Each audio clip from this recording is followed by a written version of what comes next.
Adalah the best view come after the hardest climb.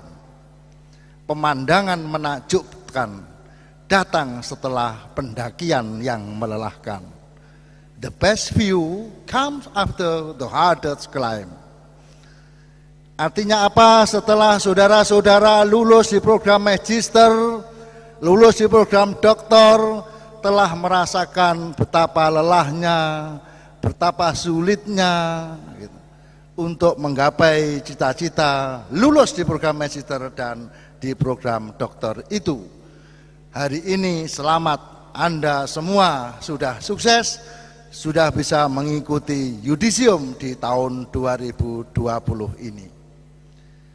Yang kedua, saya ingin sampaikan juga, life is a journey to be experienced, not a problem to be solved. Hidup adalah sebuah perjalanan yang bisa dijadikan pengalaman, bukan sekedar masalah yang harus diselesaikan. Life is a journey to be experienced, not a problem to be solved. Oleh karena itu pada para peserta yudisium baik program doktor maupun program magister, saya sangat berharap ilmunya segera diamalkan. Pengalaman-pengalaman yang telah diperoleh, ilmu yang telah diperoleh di Pasasana YIN Tulungagung silahkan untuk dikembangkan.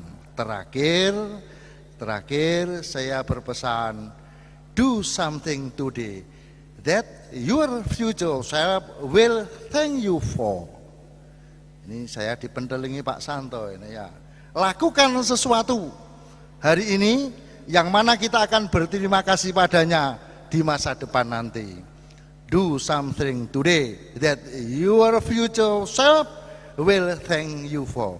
Lakukan sesuatu hari ini yang mana kita akan berterima kasih padanya di masa depan nanti. Apa yang harus dilakukan? Yang doktor silakan segera mengamalkan ilmunya, yang magister segera lakukan dan amalkan ilmunya, dan jangan lupa segera untuk kuliah doktor yang masih magister di YIN Tulungagung. Tapi tahun depan karena sudah ditutup oleh Pak Wadir itu pendaftarannya gitu. Terakhir saya mohon dengan hormat Bapak Rektor berkenan memberikan sambutannya sekaligus orasi ilmiah, dan mohon berkenan juga Bapak Profesor Dr. Haji Nizar Ali selaku Sekjen Kemenak Republik Indonesia, semoga berkenan dan bisa ada waktu bersama-sama kita mendengarkan orasi ilmiah, fatwa dan tausiah beliau. Terima kasih. Selamat kepada para yudisium. Wallahul muwaffiq ila aqwamit thoriq. Wassalamualaikum warahmatullahi wabarakatuh.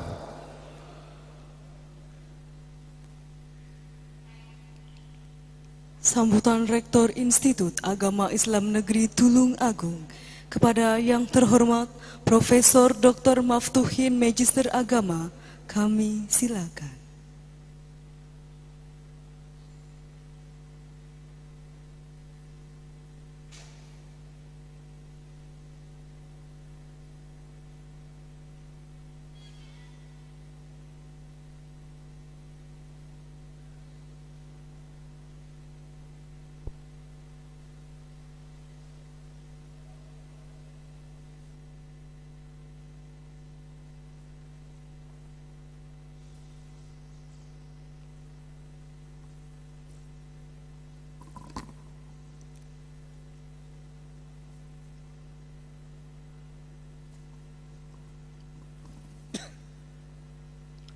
Bismillahirrahmanirrahim. Assalamualaikum warahmatullahi wabarakatuh.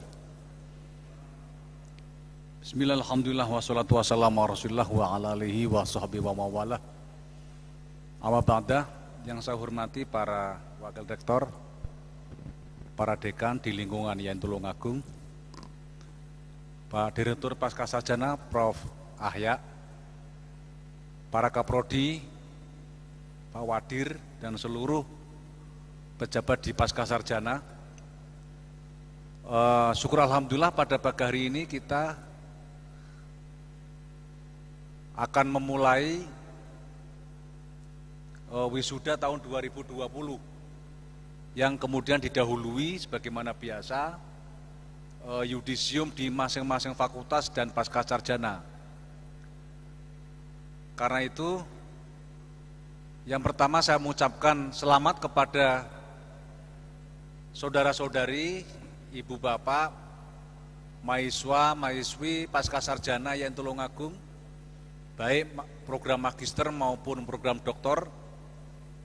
Semoga dengan selesainya studi saudara, tentu ini menambah kekuatan, menambah alumni bagi Yayan Tulungagung yang semoga sebentar lagi akan bermetamorfosis, akan merubah bentuk menjadi UIN Sayyid Ali Rahmatullah Tulungagung. Saya mengucapkan terima kasih pula pada Pak Sekjen, Sekretaris Jenderal Kementerian Agama, Prof. Nizar yang sudah hadir di forum ini, dan kami mohon memberikan masukan, memberikan pembinaan bagi kami. Yayan Tulungagung yang ada di daerah ini semoga bisa memiliki kapasitas, kualitas, dan tentu selevel sama dengan perguruan tinggi PTKIN lain di kota-kota besar.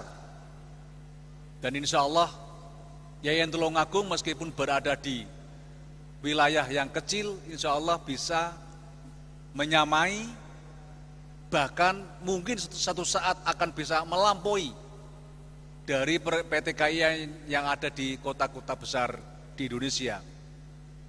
Dan ini kami punya komitmen seperti itu sehingga terus-menerus kita perbaiki, kita renovasi, dan kita inovasikan baik dari sisi akademik, sisi infrastruktur, maupun sisi kelembagaan kita, terus kita perbaiki sampai kemudian kita menjadi perguruan tinggi yang sejajar dengan perguruan tinggi yang lain. Dan kita juga punya komitmen, alumni kita nanti akan bersaing dengan alumni-alumni perguruan tinggi di Indonesia. Tidak hanya PTKIN, tapi juga PTN. Tentu saja ini cita-cita kita bersama yang harus kita laksanakan sebaik mungkin dan sekuat mungkin kita terus-menerus melaksanakan itu. Ibu Bapak sekalian saya hormati, salah satu yang bisa dilihat dari sisi kualitas sebagai sebuah perguruan tinggi adalah alumninya. Dan alumni yang bisa dilihat adalah bagaimana alumni kita setelah lulus berkarya, berkreativitas, berinovasi sesuai dengan keilmuannya.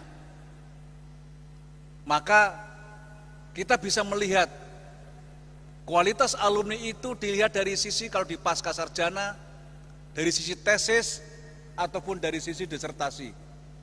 Karena itu kami ingin bahwa tesis ini, seluruh tesis di Yayan Tulungagung, seluruh disertasi adalah karya-karya besar mereka, alumni kita, yang layak untuk dibaca oleh publik, yang layak dibaca oleh masyarakat, baik masyarakat akademik maupun masyarakat keagamaan, ataupun masyarakat ekonomi, yang tentu harus memiliki kontribusi yang jelas, kontribusi yang signifikan terhadap perkembangan, terhadap perubahan di dalam konteks kemasyarakatan kita. Maka kita berharap para dosen, para kaprodi terutama di tahun kaprodi ini, kualitas skripsi, kualitas tesis, kualitas disertasi itulah menjadi jaminan kita bahwa alumni kita memiliki kapasitas dan kapabilitas yang selevel dengan perguruan tinggi umum. Bahkan semua skripsi, semua tesis, dan semua disertasi diwajibkan ke depan masuk dalam jurnal-jurnal bereputasi internasional. Masuk dalam jurnal-jurnal yang bereputasi itu tidak hanya jurnal yang sekedar Scopus, yang sampai sekarang menjadi ikon di Indonesia, tapi adalah jurnal-jurnal yang memang yang kadang-kadang dinilai dari segi Scopus ataupun SJR rendah, tapi jurnal ini sangat berkualitas di kalangan akademisi internasional. Nah, tentu ini membutuhkan satu pikiran, satu pola bagaimana kita membina mahasiswa kita, terutama mahasiswa magister maupun mahasiswa doktor. Yang alhamdulillah pada tahun 2021 ini, Pasca Sarjana IAIN Tulungagung menerima mahasiswa baru dari 21 negara. Ini tentu tantangan bagi kita. Kita tidak perlu menyebut diri kita sebagai kampus world class university. Sebutan nggak penting sebutan. Yang terpenting apa? Kita dipercaya publik internasional, itu yang jauh lebih penting. Jadi apa yang saya maksud adalah bukan jargon, bukan sekedar nama, tapi betul-betul substansi itulah yang world class university. 21 negara ini mari kita kelola secara baik. Kita dipercaya oleh publik internasional dari Timur Tengah, Eropa, sampai kemudian Amerika, Afrika. Tentu ini terus-menerus kita lakukan perbaikan-perbaikan sistem pendidikan kita yang ke depan insya Allah kita bisa menyamai sistem pendidikan yang ada di belahan dunia lain, yang ada di benua lain. Ada dari Eropa, ada Polandia, sebagai contoh, ada Peru, Amerika Latin, ya Peru, Amerika Latin ya. Kemudian ada dari Libya, ada dari Turki, ada dari Palestina, ada dari Mesir, ada juga Asia Tenggara yang sebetulnya kita sementara sebetulnya maunya khusus Asia Tenggara, tapi ini melampaui ekspektasi yang kita tetapkan. Dulunya hanya Asia Tenggara, ya sekitar wilayah-wilayah tidak terlalu jauh dari konsep dulu yang disebut dalam negara kertagama disebut sebagai Nusantara. Ada Nusantara itu termasuk di dalamnya adalah Malaysia, Singapura, Thailand, Kamboja, itu dulu wilayah yang disebut sebagai Nusantara, yang pernah punya hubungan pada saat kekuasaan atau dulu pada masa kejayaan Nusantara di Indonesia ini. Ibu sekalian saya hormati, karena itu kita berharap semangat kawan-kawan alumni yang pada hari ini di Yudisium sebanyak 19 untuk pasca sarjana, untuk doktor 19, yang selebihnya adalah untuk magister. Tentu dalam 1 tahun kita melahirkan 19 doktor sejak berdirinya program S3 kita tahun 2015. Sekarang kita sudah mengeluarkan alumni doktor sebanyak 34 terakhir itu. Nah, semoga aja dokter-dokter kita bisa bersaing dengan dokter-dokter alumni luar negeri bahkan. Semoga akan seperti itu, dengan catatan tentu kita perbaiki sistem pendidikan kita. S2, S3 kita sekarang tidak saja mereka adalah mahasiswa pendengar. Kalau di Jawa Timur, di Tulungagung namanya mahasiswa jiping, atau mahasiswa yang sekedar ngaji kuping, hanya mendengarkan, tapi tidak kemudian pernah melakukan dialektika di dalam ilmu pengetahuan. Maka kita berharap sistem yang kita bangun adalah sistem dialektika ilmu pengetahuan. Bagaimana pola mahasiswa mencari, meriset, menemukan, dan mengembangkan ilmu pengetahuan itu yang sesungguhnya harus kita formulasikan dalam sebuah bentuk pembelajaran akademik, dalam bentuk diskusi, dalam bentuk formula-formula baru, maka tentu keberadaan kita, perpustakaan Pascasarjana menjadi sangat vital di dalam konteks kita untuk melakukan pengembangan kapasitas akademik mahasiswa kita. Tentu sekarang tidak lagi kita berasumsi bahwa perpustakaan yang besar itu adalah perpustakaan yang mengkoleksi sekian buku secara fisik, tapi bagaimana Pascasarjana ini memberikan kesempatan kepada mahasiswa untuk melakukan, memudahkan mahasiswa mencari literatur, mencari basis-basis tulisan yang bagus melalui online system. Karena itu Pascasarjana menyediakan online system ini menjadi sebuah kebutuhan dasar di dalam konteks pengembangan akademik kita. Dan yang terakhir adalah bagaimana kita mengembangkan, karena ada masuk sekian orang, sekian mahasiswa baru dari berbagai macam negara, maka mahasiswa kita berharap betul-betul dilaksanakan minimal kalau sudah lulus S2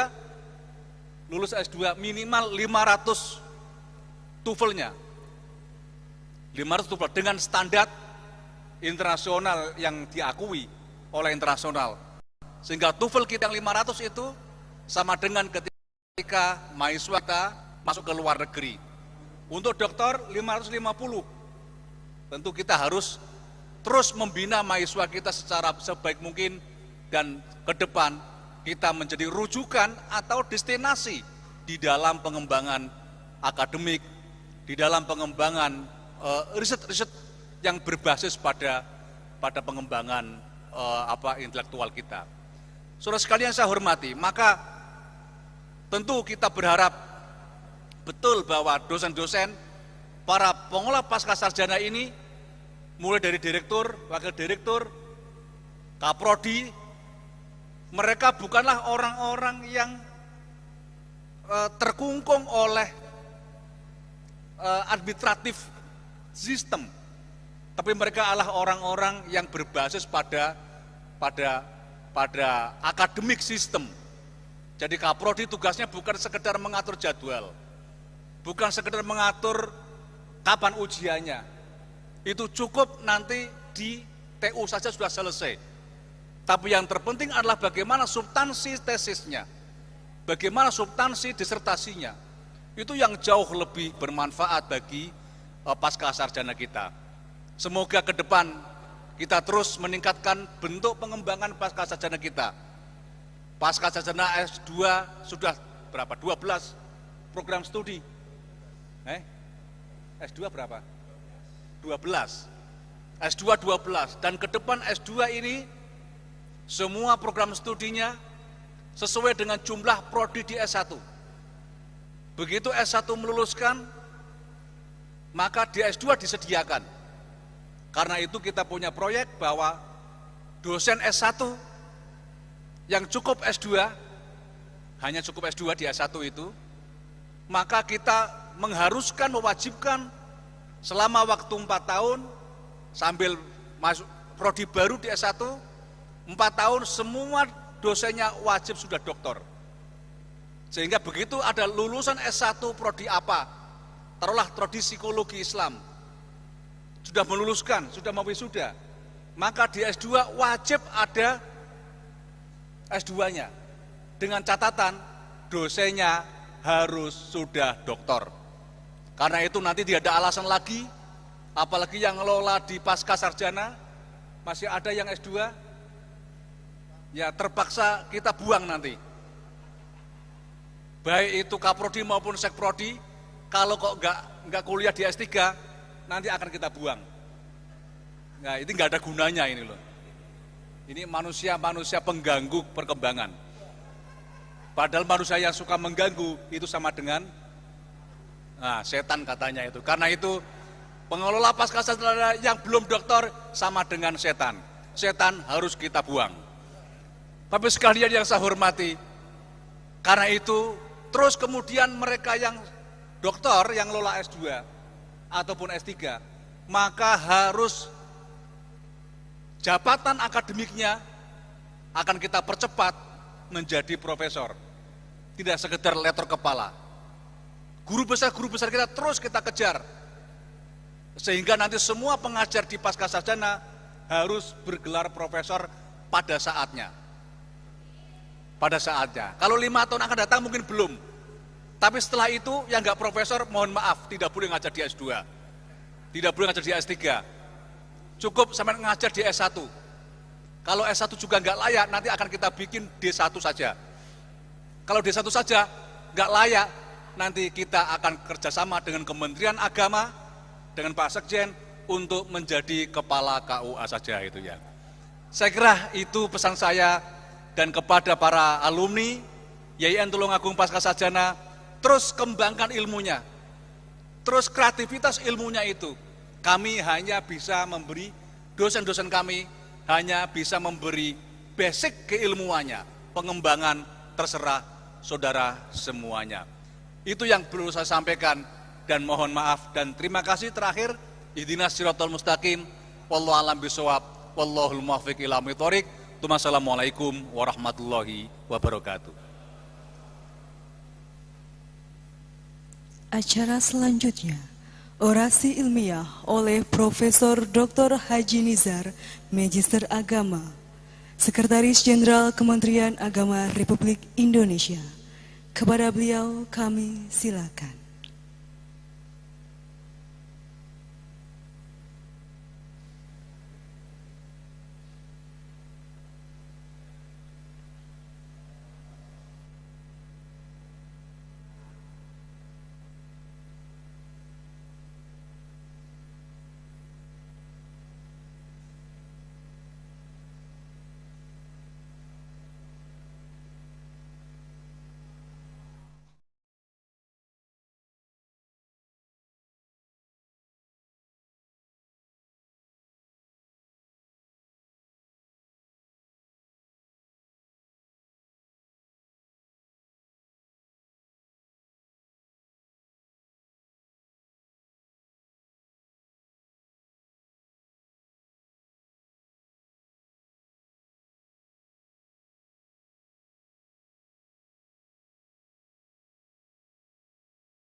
Kalau sekolah tinggi institut baru terakhir akhir finishnya adalah universitas. Karena ini cita-cita kita bersama, dan saya ucapkan selamat lah IAIN Tulungagung mendahului, mudah-mudahan perpresnya segera turun segera dan akhirnya beralih status menjadi Universitas Islam Negeri Tulungagung atau apa namanya nanti. Yang berikutnya yang perlu kami sampaikan bahwa memang inti dari universitas atau fungsi inti universitas ada dua. Yang pertama adalah inti akademik, lalu yang kedua adalah inti administratif. Ya, kalau di bahasa yang mungkin populer adalah tridharma perguruan tinggi. Tapi saya lebih cenderung pada dua dimensi saja, dimensi akademik dan dimensi administratif. Untuk inti akademiknya ini biasanya komponen yang terbesar adalah para dosen atau tenaga pengajar dan tentu para profesor yang melaksanakan pengajaran dan penelitian, atau dalam bahasa yang lebih simpel adalah pendidikan dalam konteks ini, ya, di bahasa tridharma perguruan tinggi. Lalu yang dua berikutnya penelitian dan pengabdian. Kalau ini basis anunya adalah basis core anunya, tapi dari segi SDM-nya ini sebenarnya ada dua inti fungsi inti universitas ini tadi. Inti akademik itu dosen, sementara kalau inti administratif adalah komponen terbesar adalah pemimpin akademik dan staf yang mendukung misi akademik perguruan tinggi. Pemimpin akademik ini indikatornya itu sebenarnya adalah pada level kalau di dunia akademik, di dunia perguruan tinggi, pemimpin akademik itu adalah ketua jurusan atau ketua program studi. Jadi sebenarnya dari perspektif epistemologi keilmuannya itu bisa dilakukan bahwa inti administrasi itu di situ, karena ini adalah lalu lintas administrasi yang dianukan oleh perguruan tinggi. Jadi mestinya ketua prodi itu adalah profesor. Kalau rektor itu boleh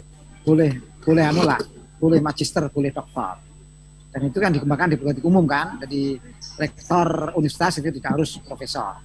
Karena sebenarnya inti administratif itu pemimpin akademik itu ada di profesor, dan itu letaknya ada di program studi. Jadi ketua prodinya itu dijabat oleh jabatan akademik yang tertinggi. Ini kalau kita mengacu pada perguruan tinggi di luar negeri. Justru gengsivitasnya itu letaknya ada pada di ketua prodi, bukan di pada rektor. Karena rektor adalah pelaku manajemennya dalam konteks ini. Tapi kalau pemimpin akademik itu sebagaimana yang saya sampaikan tadi. Yang berikutnya ya tentu saya sangat bangga karena dalam beberapa tahun terakhir ini IAIN Tulungagung sudah melahirkan beberapa profesor, termasuk rektornya sendiri, ya. Jadi saya khawatir juga nanti kalau dalam peraturan Menteri Agama rektor universitas harus profesor, nanti kalau bisa terjadi konversi alih status IAIN Tulungagung jadi universitas, nanti rektornya doktor. Ini ya apa kata dunia di lingkungan PT KIN. Jadi saya bersyukur karena rektornya sudah memperoleh derajat profesor dalam hal ini. Bapak yang saya hormati, lalu impian yang kedua tentu bukan dari segi kelembagaan, tapi dari jenis bobot kualitasnya. Yang diidolakan juga tentu masuk dalam jajaran universitas kelas dunia. Maka salah satu syarat yang bisa dipenuhi di situ adalah ada beberapa hal. Yang pertama adalah tentu tenaga pengajar yang unggul. Ya, tenaga pengajar yang unggul tentu dilihat dari perspektif kualifikasi akademiknya. Ya, tentu doktor dan jabatan akademiknya tentu adalah profesor. Menjadi impian dari para dosen atau tenaga pengajar di perguruan tinggi. Jadi kalau dia sudah memiliki tenaga pengajar yang unggul ini diindikasikan dari seberapa besar dia berkontribusi dalam penulisan karya ilmiah, kontribusi penulisan jurnal-jurnal internasional. Tadi Pak Rektor mengatakan bereputasi, ya, dan juga penelitian-penelitian yang menurut saya bisa diandalkan oleh tentu ini akan membawa nama alma mater, nama perguruan tinggi yang digelutinya selama ini. Yang kedua adalah pemimpin yang suportif, mensupport seluruh jajaran stakeholder sivitas akademika. Seorang rektor tentu harus bisa memberikan support kepada bawahannya, para rektor, para dosen, para dekan, para wakil dekan, para ketua program studi, dan para tenaga kependidikan, suportif sifatnya, ya. Jadi kalau tidak ada support itu berarti itu tidak masuk dalam kategori universitas kelas dunia dalam konteks ini. Yang ketiga adalah tradisi keilmuan dan kebudayaan yang kuat. Jadi ini tentu indikasinya adalah bagaimana sejauh mana forum-forum keilmuan itu bisa dibangun, milieu ini bisa dibentuk dalam hal kekuatan tradisinya. Jadi diskusi-diskusi kalau bisa bagaimana untuk memperoleh keilmuan, jangan saja kemudian diskusinya pada level mahasiswa dengan dosen, tetapi bikinlah semacam mungkin Pak Profesor mungkin akan saya paham dulu, mungkin diskusi malam Sabtu, yaitu bergilir dijadwal, dosen-dosen menyampaikan paparan dalam sebuah makalah, lalu dosen yang lain memberikan tanggapan, masukan, sehingga bobot akademik tulisannya itu bisa meningkat cukup kuat.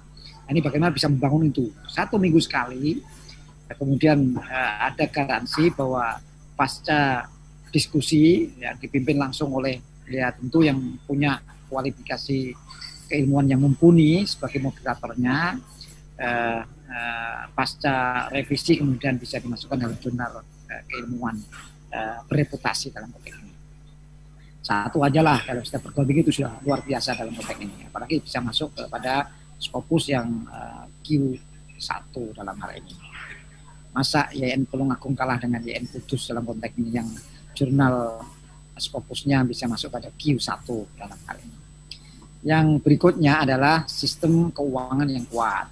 Saya bersyukur karena Tulungagung sudah transformasi pengelolaan keuangan menjadi BLU. Ini merupakan yang saya ingat betul dulu kami menginisiasi juga termasuk berkiblat dengan di Jogja, sehingga ilmu-ilmu yang waktu kami bisa ditularkan di ANU ini saya bangga karena ini bisa melahirkan perguruan tinggi yang pengelolaan keuangannya itu menggunakan sistem BLO, dan tentu ke depan tentu menjadi PTNBH itu yang kita harapkan dalam.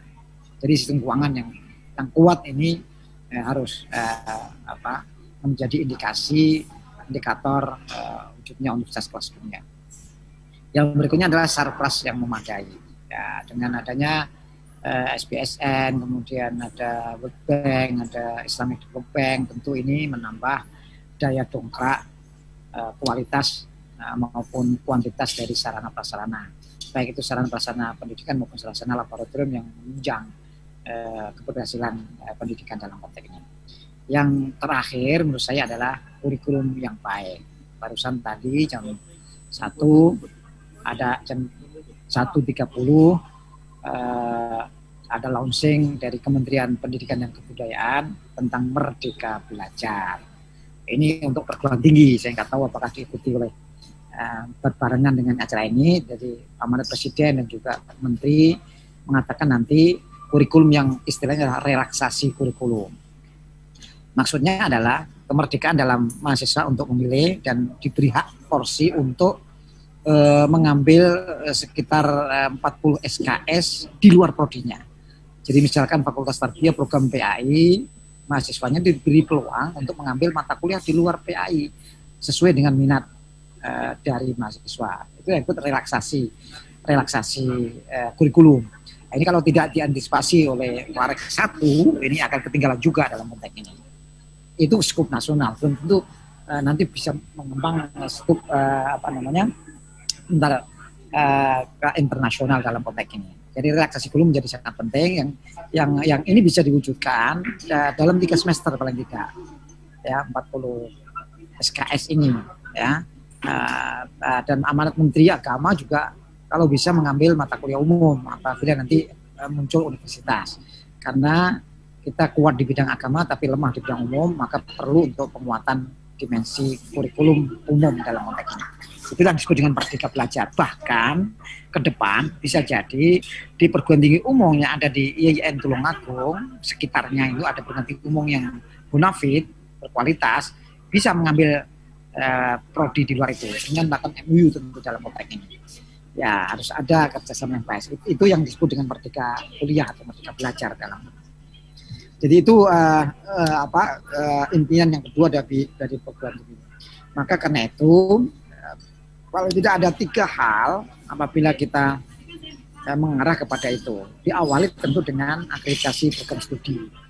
Maka harus diupayakan A atau minimal B. Sebab nanti di konsep Merdeka Belajar itu ada pertama adalah kurikulum yang elastis itu, lalu yang kedua adalah pembukaan prodi yang bebas sesuai dengan kebutuhan pasar. Tapi syaratnya harus akreditasinya A.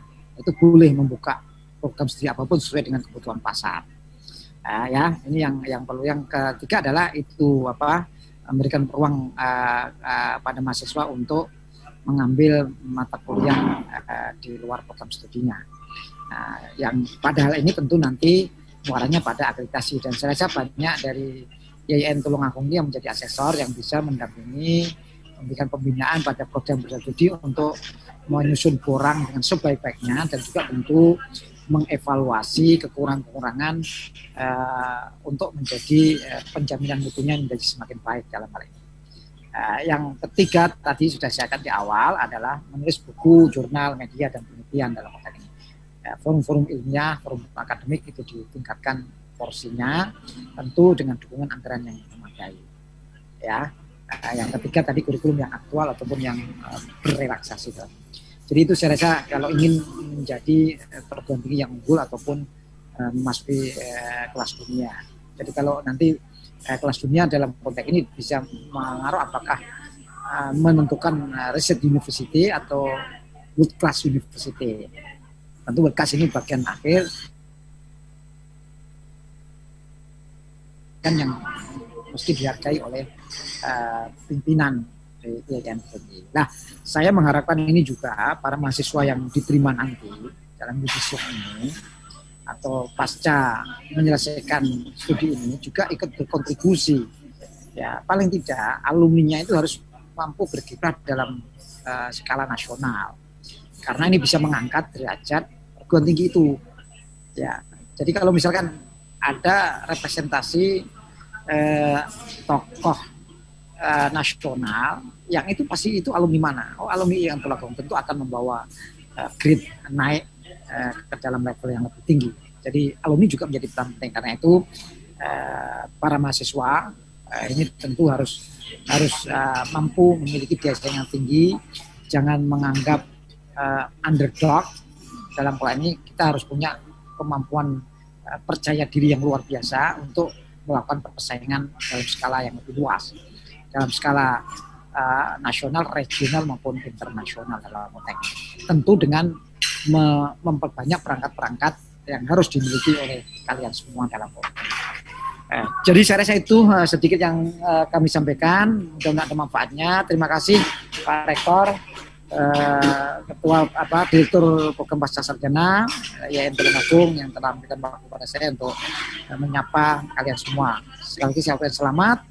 Mudah-mudahan IAIN Tulungagung tetap jaya dan bisa berkiprah dalam pembangunan nasional dan namanya bisa harum di kancah akademik intelektual di Indonesia maupun di dunia dalam hal ini. Terima kasih.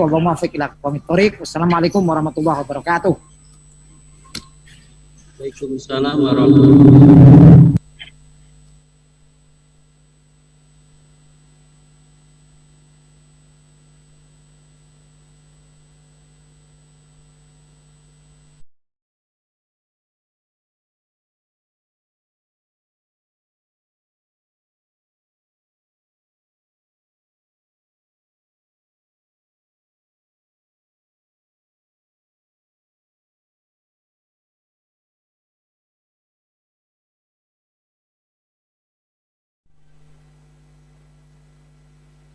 Dengan demikian maka berakhir sudah rangkaian acara yudisium program Pasca Sarjana Institut Agama Islam Negeri Tulung Agung tahun 2020. Saya Mega Tunjung Hapsari selaku MC mohon pamit undur diri. Terima kasih. Wassalamualaikum warahmatullahi wabarakatuh.